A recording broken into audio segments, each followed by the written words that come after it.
Assalamualaikum warahmatullahi wabarakatuh.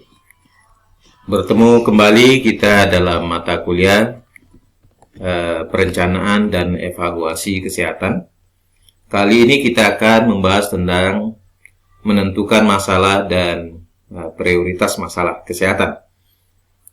Ya, harus kita ketahui bahwa ada dua aspek paling tidak pada masalah kesehatan ini yang selalu berkaitan dengan kehidupan masyarakat.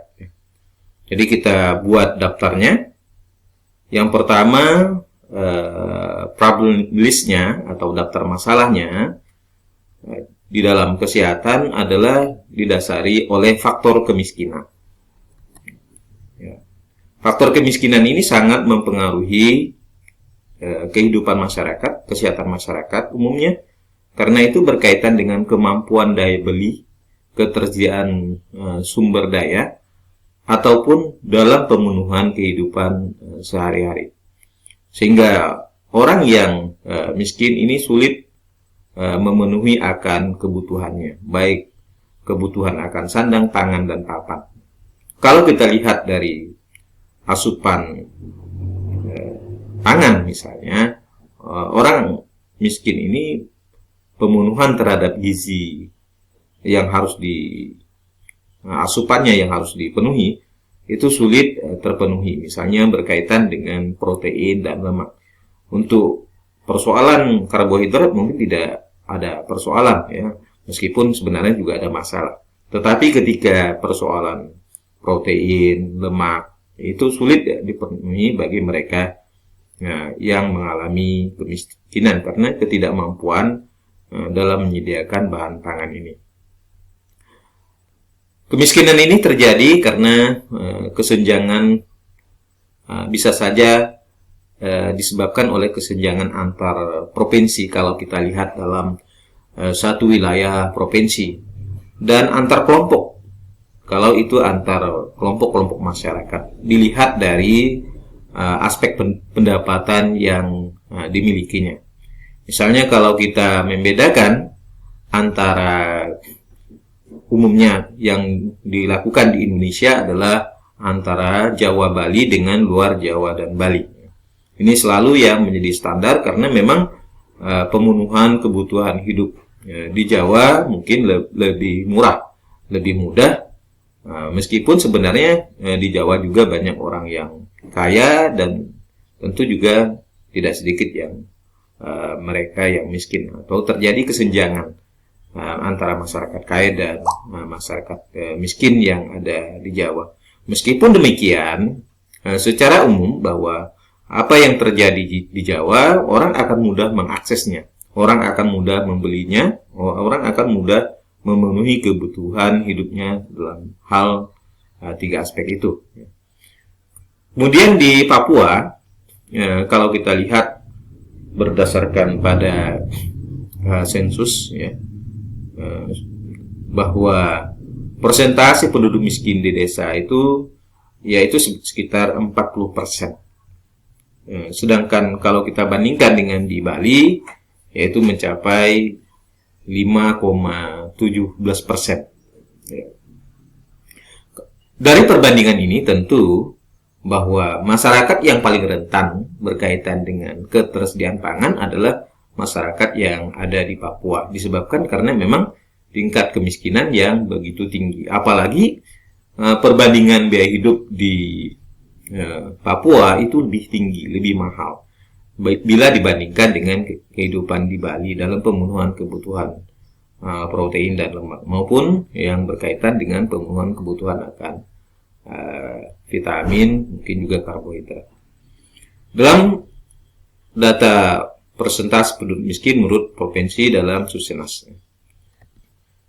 Kemudian masyarakat miskin ini umumnya adalah mereka yang berpendidikan rendah. Ya, antara kemiskinan, pendidikan ini memiliki keterkaitan yang erat ya antara masyarakat miskin dengan pendidikan rendah. Disebabkan ketika masyarakat itu miskin, maka mereka akan sulit memenuhi akan kebutuhannya dan sulit untuk mendapatkan atau mengakses pendidikan.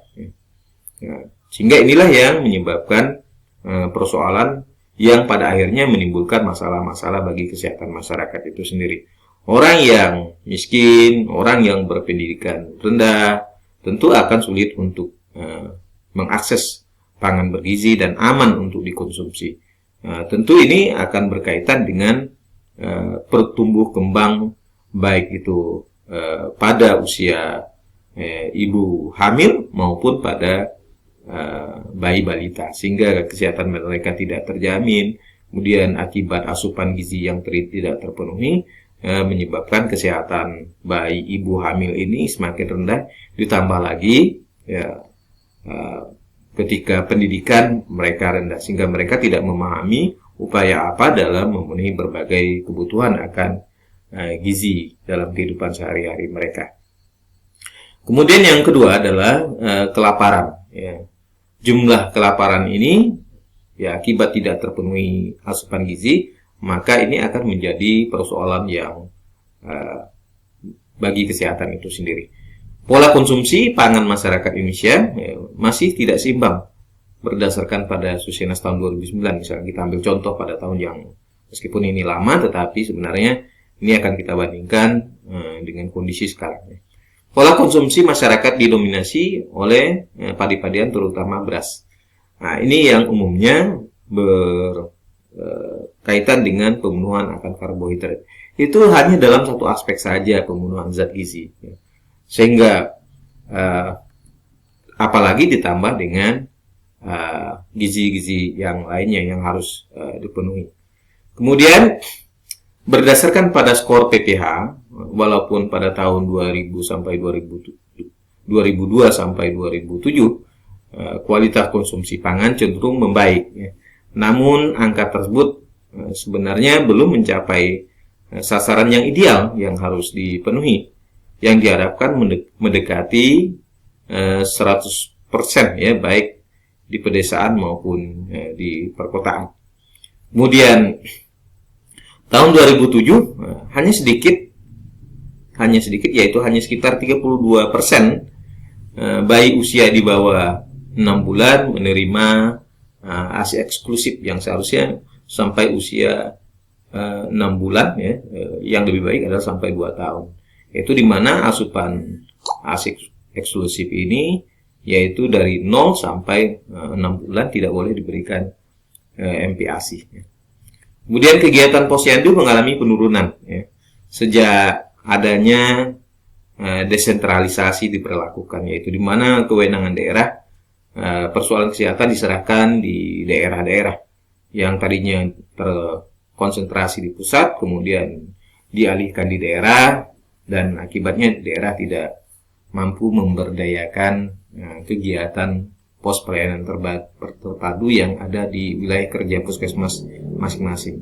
Hal ini ditunjukkan dengan adanya disparitas kekurangan gizi antar daerah, antara daerah satu dengan daerah yang lain, sehingga kesenjangan ini sangat menimbulkan persoalan bagi kesehatan, karena kemampuan pemerintah daerah memiliki kemampuan yang berbeda antara satu daerah dengan daerah yang lain, sehingga ada daerah yang maju sangat tergantung kepada peran kepala daerahnya dalam upaya untuk meningkatkan kualitas hidup masyarakat tadi. Tetapi sebaliknya, apabila pemerintah daerahnya tidak peduli dengan persoalan kesehatan, maka ini akan berdampak kepada persoalan-persoalan gizi yang harus dipenuhi oleh masyarakat itu sendiri. Kemudian lembaga ketahanan pangan nasional belum berfungsi ya, secara maksimal ya, dalam penyediaan pangan nasional ya. Kemudian tentu ini akan diupayakan ya, dilakukan bagaimana kegiatan penyediaan ketahanan pangan nasional ini diharapkan berfungsi efektif ya, dalam mengatasi persoalan kelaparan dan penanggulangan gizi. Misalnya kalau kita lihat adalah peran Badan Urusan Logistik ini memiliki peran yang penting bagi ketersediaan ketahanan pangan.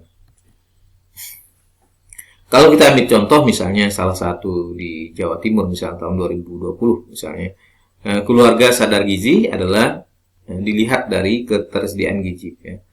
Nah, jadi ini sebagai contoh saja pada pokok pembahasan kali ini adalah suatu keluarga yang mampu mengenal, ya, mencegah dan mengatasi masalah gizi setiap anggotanya. Ya, jadi definisi yang disampaikan adalah berkaitan dengan keluarga sadar gizi ini adalah suatu keluarga yang mampu mengenal, mencegah, mengatasi masalah gizi setiap anggotanya. Kalau kita lihat program Kadarji ini ya lebih banyak karena faktor kebiasaan saja, tapi faktor yang berkaitan dengan kemampuan mengenal, kemudian mencegah dan mengatasi, ini yang belum dieksplorasi, digali secara lebih mendalam berkaitan dengan kemampuan keluarga untuk memahami tentang persoalan keluarga sadar gizi ini.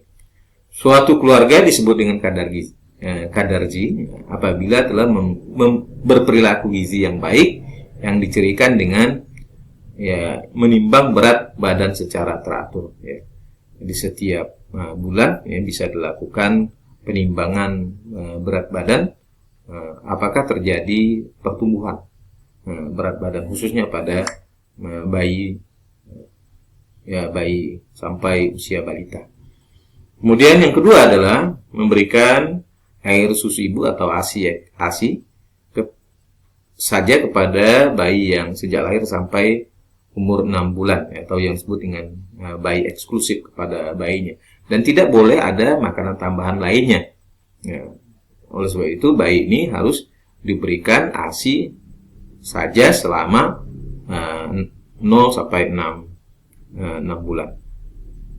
Kemudian makan beraneka ragam ya. Jadi makanan bervariasi baik dari jenis makanannya termasuk di dalamnya adalah warnanya ya. Warna makanan itu sendiri. Nah, jadi harus bervariasi, tidak bersifat monoton. Tapi kalau kita di Indonesia ini lebih ya kalau karbohidratnya monoton ya. Tapi pada persoalan lauk pauknya ini yang harus bervariasi. Jadi tidak bersifat monoton, tapi memiliki variasi jenis makanannya. Kemudian menggunakan garam beriodium. Ya, jadi masyarakat ini sebaiknya tidak menggunakan garam yang ada, tetapi garam yang sudah dikemas dan mengandung iodium. Dan dipastikan bahwa garam tersebut mengandung iodium. Kemudian minum suplemen gizi atau tablet tambah darah atau kapsul vitamin A dosis tinggi sesuai dengan anjuran. Jadi ini dalam rangka untuk meningkatkan kualitas dalam tubuh seseorang supaya lebih baik. Sekarang kita lihat situasi kadarji misalnya di Jawa Timur sebagai contoh ini ya. Nah, misalnya pada program ke-5 aspek itu, maka dapat kita lihat bahwa aktivitas yang dari mulai menimbang, kemudian memberikan ASI eksklusif, kemudian makanan beragam, garam beriodium, kemudian suplemen gizi. Jadi untuk penimbangan dan garam beriodium serta suplemen gizi ini cukup baik, yaitu mencapai 90,1%. Ya. Kemudian garam beriodium itu mencapai 91,2%, sementara suplementasi gizinya itu mencapai 94,8%. Ya. Jadi persoalan yang harus dihadapi khususnya di situasi kadarji untuk di Jawa Timur itu pada tahun 2010 itu adalah makan beragam. Jadi perlu dilakukan pendidikan kesehatan atau penyuluhan berkaitan dengan menyediakan atau mengidentifikasi makanan apa saja yang harus dikonsumsi oleh masyarakat, termasuk di dalamnya adalah pemberian ASI eksklusif kepada bayi. Ya. Ini sangat penting. Dua aspek ini sebenarnya yang bisa diintervensi dalam program kesehatan. pencapaian program peningkatan diversifikasi dan ketahanan pangan masyarakat. Misalnya pada tabel 2 ini, yaitu pengukuran pencapaian sasaran Badan Ketahanan Pangan pada tahun 2012. Kita lihat di sini, yaitu sasarannya adalah dalam rangka meningkatkan ketahanan pangan melalui pengembangan ketersediaan, distribusi, konsumsi, dan keamanan pangan. Dari sasaran ini kemudian diuraikan atas 4 hal. Yang pertama adalah penurunan penduduk rawan pangan per tahun.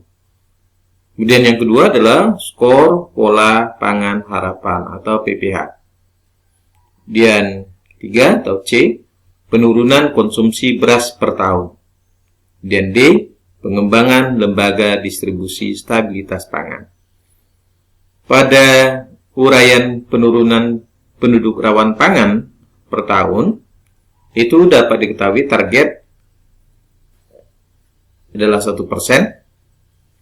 capaian 2,01%, yaitu di mana tahun 2011 sama dengan 42 juta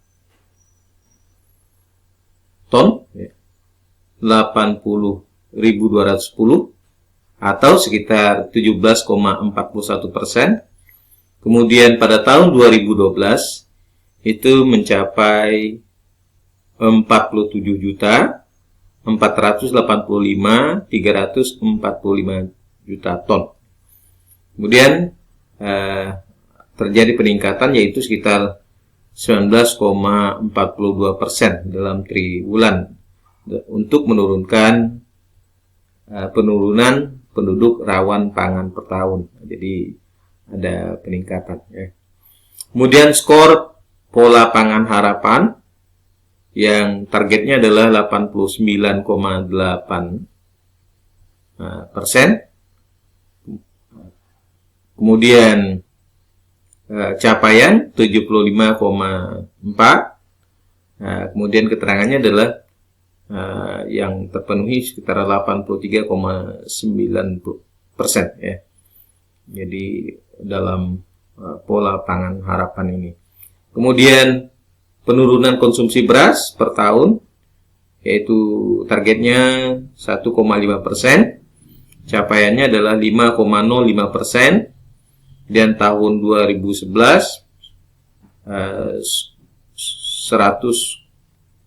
102,8 kilogram per kapita per tahun. Dan pada tahun 2012 menurun ya 97,6 kg per kapita per tahun. Ini di tingkat rumah tangga. Terjadi penurunan konsumsi beras per tahun. Kemudian pengembangan lembaga distribusi stabilitas pangan. Kemudian pada targetnya adalah 1.265 gap. Kemudian sedangkan stabilitasnya adalah 1040 LP. Kemudian capaiannya adalah 1.248 gap. Kemudian capaiannya dan 1037 LP. Kemudian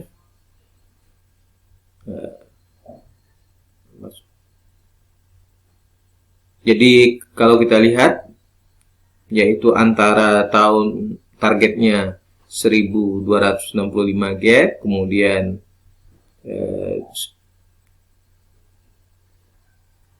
capaiannya adalah 1.248 gap, maka keterangannya dalam mencapai 98,66%.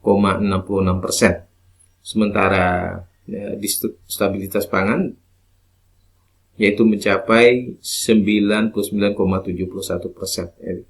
Kalau kita lihat dari selisihnya ini. Penentuan prioritas masalah dari data sekunder berbagai sumber pada tahun 2010. Kita lihat, kita bandingkan dengan data-data yang ada. Ini sebagai contoh saja. Misalnya, masa kelaparan belum memenuhi standar MDGs, Millennium Development Goal, sehingga memilih kelaparan sebagai masalah yang harus ditanggulangi. Dengan data-data sebagai berikut, yaitu di mana prevalensi balita dengan berat badan rendah atau BBLR atau disebut dengan kurang gizi, yaitu pada tahun 1989 misalnya mencapai 31,31% ya. Nah, kemudian tentu targetnya pencapaiannya adalah 18,4% pada tahun 2007, kemudian tahun 2010 mencapai 17,98%. Jadi perbandingannya mencapai 15,5%. Jadi terjadi kenaikan. Artinya jumlah prevalensi balita dengan BBLR ya secara otomatis mengalami penurunan. Kemudian prevalensi balita gizi kurang ya, dari 7,2% pada tahun 1989, kemudian tahun 2007 yaitu mencapai 5,4%, kemudian tahun 2010 mencapai 4,9%, maka juga terjadi kenaikan sebesar 3,6%. Artinya prevalensi balita gizi buruk itu mengalami penurunan. Kemudian prevalensi balita gizi kurang sebelumnya adalah 23,8% pada tahun 1989. Kemudian terjadi peningkatan 13% ya, pada tahun 2007. Kemudian tahun 2010 yaitu sekitar 13%. Ya. Artinya terjadi penurunan peningkatan 11%, 11,9%, atau terjadi penurunan prevalensi balita pada gizi kurang. Ini tentu berdasarkan pada data BPS, Susenas dan Kemenkes, Riskesdas tahun 2007-2010 sebagai data sementara. Nah, inilah perbedaannya kalau kita lihat proporsi penduduk dengan asupan kalori di bawah tingkat konsumsi minimum. Ini terjadi penurunan. Ya. Jadi dari tahun ke tahun ya, terjadi penurunan.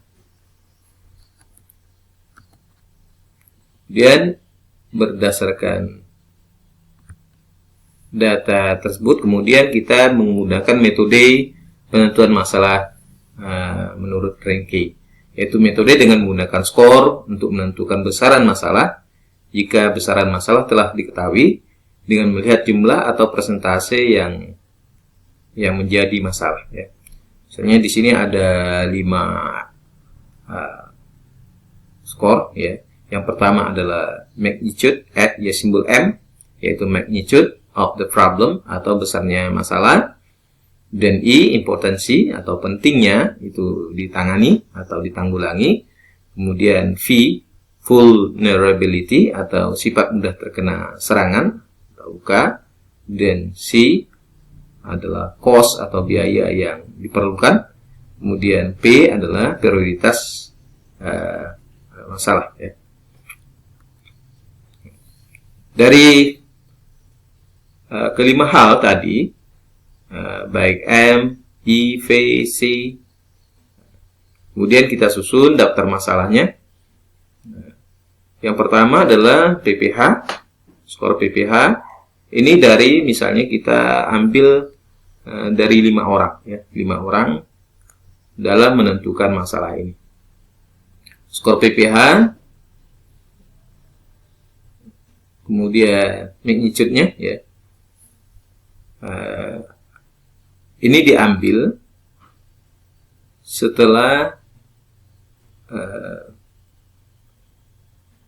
kita urutkan. Jadi magnitude yang ditimbulkan dari data yang dikumpulkan dari 5 orang tadi, misalnya 5 orang. Kemudian kesimpulannya adalah 2 rata-ratanya. kemudian I-nya rata-ratanya adalah 4,8, dan V-nya adalah 4,9, C-nya 39, kemudian dijumlahkan semuanya adalah 12,3 dibagi total, ya, 892. Jadi jumlah totalnya adalah 12,37895, ya. Kemudian pada ASI eksklusif, dan M-nya 3, I-nya 4,2, V-nya 4,3, C-nya 4,6. Jadi jumlah totalnya adalah 11,77826. Kemudian makanan beragam, yaitu 4, dan I-nya 4,8, V-nya 5, C-nya 3, jumlah totalnya adalah 32. Kemudian garam beriodium, M-nya 1, I-nya 3,2, V-nya 3,1, C-nya 3,5, totalnya adalah 2,834286. Kemudian suplemen gizi, yaitu 1 untuk M-nya, V-nya 3, V-nya 3, C-nya 2, totalnya adalah 4,5. Kemudian pengembangan lembaga distribusi stabilitas pangan 1, M-nya, kemudian I-nya 3, kemudian V-nya adalah 2,8, kemudian C-nya adalah 2,5, totalnya 3,36. Nah, jadi dari jumlah misalnya dari 5 orang ini ditotalkan tadi, kemudian dibagi nilainya, kemudian baru kita totalkan. Dari total yang paling tertinggi adalah makanan beragam. Nah, jadi yang menjadi prioritas masalah adalah makanan beragam. Ya, ini cara menentukan, yaitu di mana total itu adalah M dikali I dikali V dibagi C. Nah, jadi jumlahnya adalah, jadi ketika kita ambil misalnya 4 pada makanan beragam, jadi M-nya 4 dikali I dikali V dibagi C, ya, bagi 3, ya. Dan nilainya adalah totalnya adalah 32. Ini cara untuk menentukan perhitungan prioritas masalah menurut Ringki. Mudah-mudahan materi ini Anda bisa pahami untuk menentukan penentuan prioritas masalah, dan ketika Anda nanti melaksanakan pengalaman belajar lapangan, Anda dapat menerapkan dalam menentukan prioritas masalah. Demikian yang saya dapat sampaikan. Terima kasih. Assalamualaikum warahmatullahi wabarakatuh.